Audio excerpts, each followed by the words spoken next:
Rick Harrison's world turned upside down when he was handed a life sentence for money laundering, artifact smuggling, and tax evasion. Footage of the judge's order spread like wildfire, leaving the nation reeling at the thought that the man known for fair deals and quick wit could be branded a criminal. Within minutes, that raw clip was plastered across every platform. America froze in shock, the media exploded, and whispers raced through the public. Was this really justice, or some calculated setup to take down a household name? When Rick's face twisted in anguish and tears, viewers everywhere wondered, were we witnessing a man's fall or the burial of a deeper secret? Before all this, Rick was anything but a scandal magnet. He never studied drama or polished his image in a boardroom. His persona grew from real-life trials and triumphs. Born in 1965 in Lexington, North Carolina, Rick battled terrifying epilepsy as a child. Seizures struck without warning, classmates shunned him, and each day felt like a gamble. Yet he refused to be broken, channeling that fear into fierce determination and grit. In 1989, Rick joined forces with his dad, Richard "Old Man" Harrison, to launch the gold and silver pawn shop.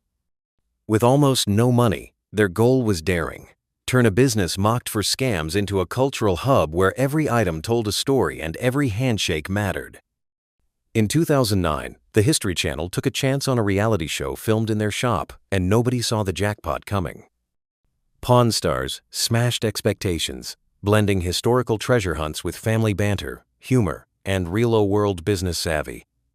Rick became the unspoken star, sizing up Edo Guerra katanas, sniffing out fakes, and sealing deals with off-cuff jokes, all without a script.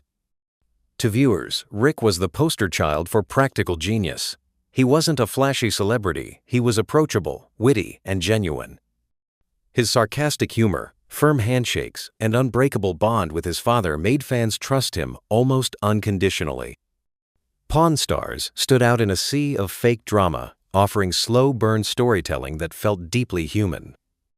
So when the FBI's indictment landed, the shock was more than legal. It felt like a personal betrayal. Fans couldn't reconcile the charges with the man they'd come to know on television. Thus, when Rick stared into the camera and insisted he was set up, legions of supporters rallied behind him, convinced that an innocent man was being sacrificed on the altar of power. No one saw Rick Harrison's world shaking come from a routine tax audit. In 2018, IRS agents knocked on the door of his nearly 3-decade-old business, featured on television and visited by millions. Audits were normal, but this time the agents dug deeper. They flagged strange entries, unexplained cash flows, and a hidden network of transactions. That simple audit spiraled fast. FBI agents, the Bureau of Civil Enforcement, and the Department of Justice soon joined the hunt. Within months, what started as a financial check turned into a full federal criminal probe. The target shifted from Harrison Enterprises, Inc., the corporate owner of the gold and silver pawn shop, to accusations of money laundering, illicit artifact trading, and ties to an international antiquities ring. Prosecutors claimed Rick was part of a secret pipeline. Dirty money from stolen relics funneled through his shop.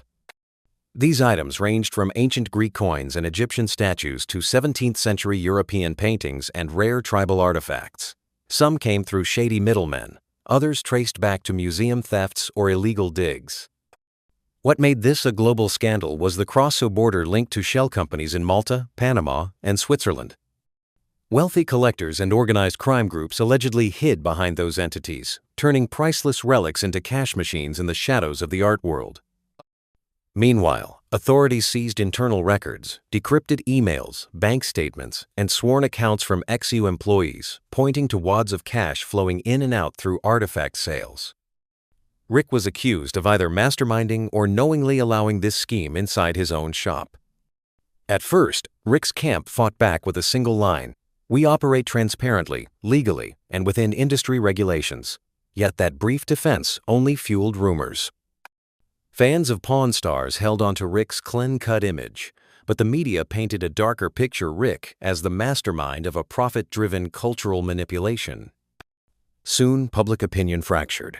Some saw him as a folk hero victimized by an overzealous government targeting his fame and success. Others labeled him a cunning businessman who exploited every gray area in the system. The pressure peaked when federal agents stormed the gold and silver pawn shop in early 2019, hauling away documents, computers, artifacts, and stacks of cash from a hidden back room. Cameras that once filmed million-dollar deals now caught the collapse of an empire. When prosecutors finally unveiled the indictment, the list of charges stunned everyone: tax evasion, laundering through offshore shell companies, trafficking stolen cultural property, hiding profits in foreign accounts, and links to international crime rings. Each offense carried 10 to 25 years behind bars. Combined, they spelled a lifetime in prison if Rick was convicted. Legal experts rushed in with theories. Rick stayed silent while rumors swirled that he'd lost sleep and felt betrayed. But behind the scenes, he was gearing up for a different fight tone, not fought in court papers, but in hearts and minds. He believed his truth, his voice, emotion, and humanity could expose what he called a fabricated case. And with that, the stage was set for the most dramatic chapter, yet the fateful trial. From the moment the Nevada courthouse doors opened, you could feel the electricity. Reporters jostled for position outside.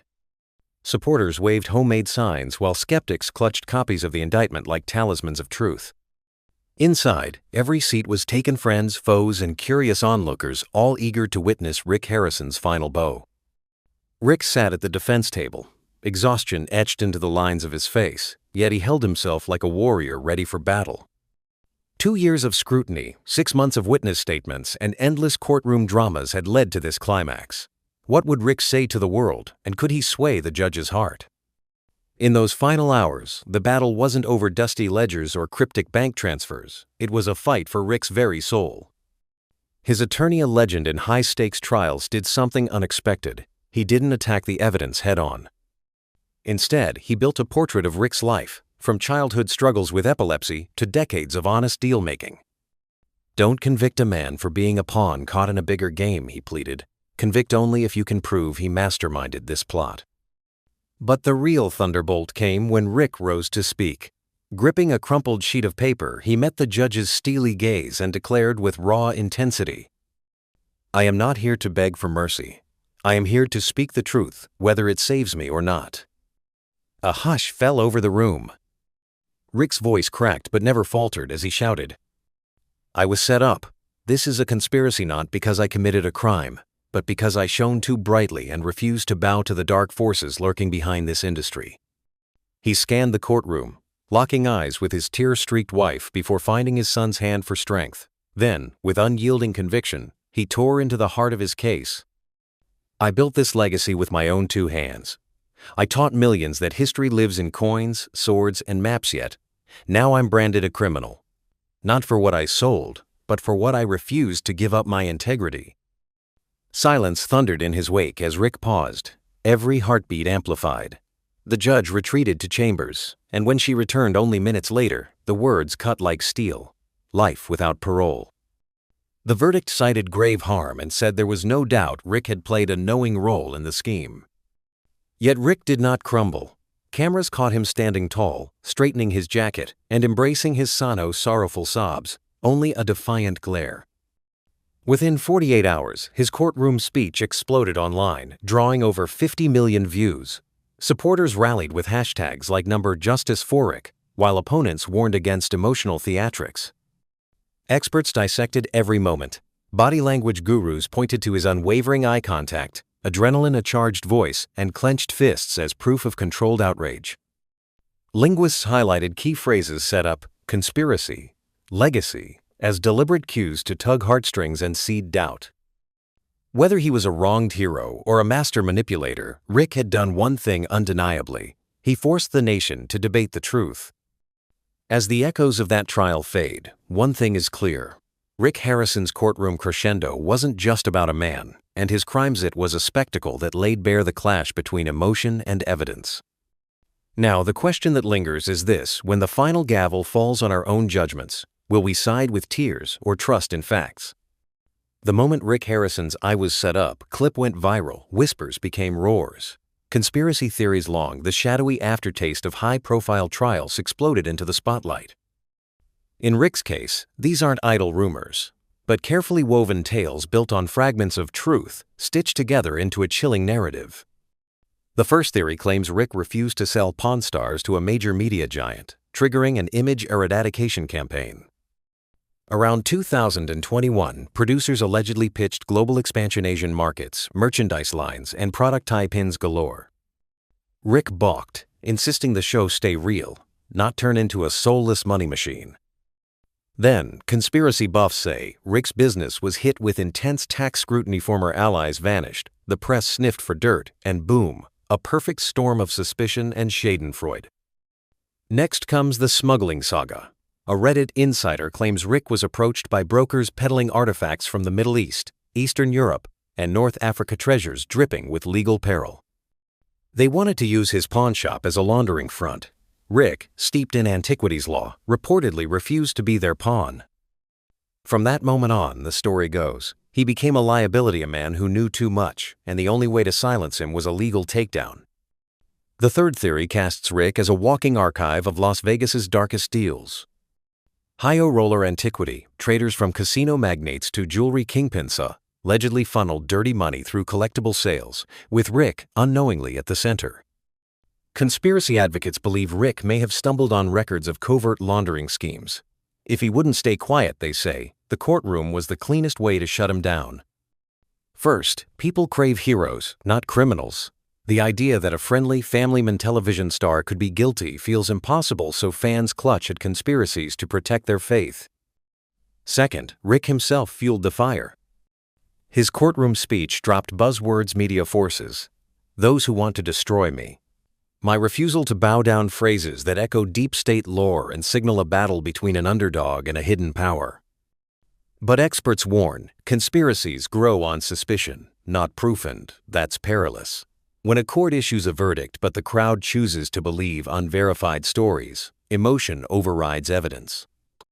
Sympathy replaces facts, and justice becomes a popularity contest. If Rick truly was framed, the proof must come out in court records, not just in tearful speeches. Ultimately, the swirl of theories around Rick Harrison reflects more than one man's fate, reveals a crisis of trust.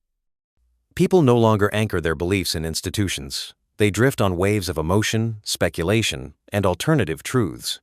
Whether Rick is guilty or innocent, he's become a symbol of an age where justice and the media no longer march in step. When Rick Harrison was handed life without parole, the front row seats weren't filled with reporters. They held his wife, children, and closest relatives. Their silence spoke volumes, raising the question, what was happening behind those closed doors as their world unraveled? Corey Big Hoss, Harrison Rick's son and on-screen right hand, instantly became the spotlight's focus. Raised amid pawn-shop deals and television cameras, Corey seemed destined to inherit both the brand and its fame. Yet after the verdict, he disappeared from public view. No statements, no interviews, no social media posts. Fans speculated, was he retreating to protect his name or wrestling with heartbreak? But insiders say Corey's quiet wasn't cowardice, was grief. He still believed his father was a good man, torn between loyalty to his family and responsibility to employees, partners, and the legacy Rick built. Rick's wife by his side through every Pawn Stars episode spoke just once after the trial. Her words cut through the chaos. I believe Rick is a good man, but even good men can lose their way. That simple line rang with honesty and heartbreak. She stood with him in spirit but refused blind devotion, acknowledging the collapse of a life they'd shared. Chumlee and other familiar faces from the show also retreated into the background, fueling whispers. Were they preparing for a post-Rick era, or waiting for the dust to settle before plotting their next move?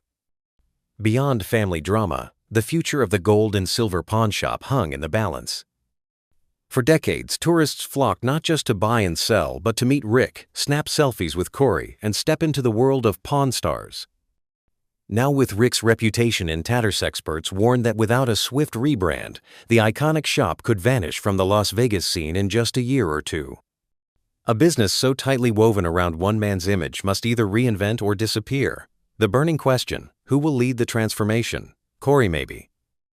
But is he ready and strong enough to emerge from his father's shadow, a shadow cast by both legend and conviction? That answer remains uncertain.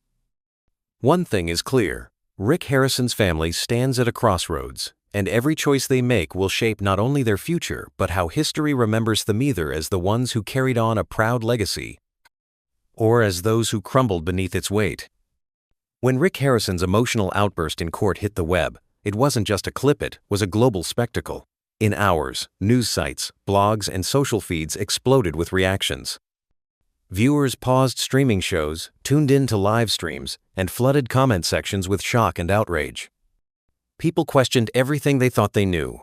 Could the man who built an empire of honest haggling really be guilty? Or was his downfall orchestrated by shadowy powers behind the scenes? Across social media platforms, hashtags sprouted like wildfire. On TikTok, dozens of user-generated videos dissected his tearful plea. On Reddit, threads fused memes with legal analysis. On Twitter, influencers debated his fate in 280-character bursts.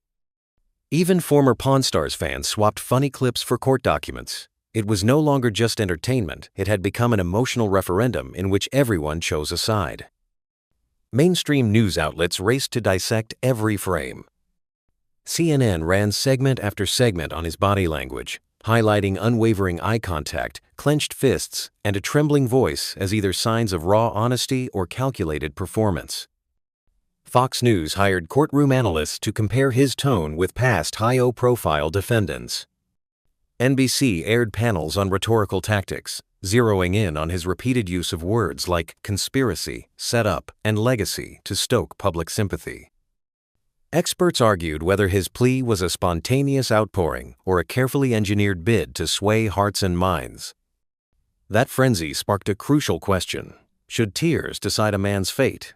In a perfect justice system, only juries and judges weigh evidence, not the flashiest viral clip. Yet in today's digital age, public verdicts often arrive at lightning speed, drowning out trial transcripts with retweets and reaction GIFs. When millions vote with their instincts, we risk letting emotional soundbites eclipse sober legal analysis. The media's role became hotly contested. Some outlets declared Rick a victim of government overreach, painting him as a folk hero caught in a political witch hunt. Others called him a manipulative showman using tears to dodge accountability. Headlines were sliced and diced to fit each network's agenda, with titles like Pawn Star or Pawn of Conspiracy. And tears, lies, and pawn shops. As viewers flicked between channels, truth fractured into competing narratives. In this vortex of voices, real evidence faded into the background. Seized artifacts, offshore bank records, encrypted emails, and eyewitness testimonies risked being overshadowed by viral soundbites and emotional clips. Rick Harrison's case lived in the gray zone between facts and feelings, where conspiracy buffs cheered every tear and skeptics pounced on every stammer. Universities hosted panels on media ethics and law, dissecting Rick's case frame by frame. Journalism professors argued whether viral court clips should override courtroom decorum, while law faculties held webinars on how social media challenges the presumption of innocence. Psychologists examined how online tears can spark empathy or skepticism across the globe. The consensus? Viral drama risks undermining fair trials. Historians drew parallels with past televised trials, O.J. Simpson, Martha Stewart, even recent corporate scandals where charisma sometimes eclipsed evidence. Rick's saga, however, played out on an unprecedented global scale with instant reactions flooding social media across time zones. It became the ultimate court of public opinion, where digital jurors cast verdicts before legal ones. A YouGov survey found 65% of online respondents believed Rick was innocent or deserved a retrial, while 27% trusted the official ruling and urged him to serve the full sentence. Midwest audiences leaned toward sympathy. Coastal media centers remained skeptical. These stats illustrated how culture and media habits shape public judgments. Debates ignited over balancing transparency with fairness, harnessing the internet's power without sacrificing due process, and restoring trust in institutions battered by viral sensationalism. Rick Harrison's saga didn't just expose one man's downfall, it revealed the precarious state of justice itself in our digital era.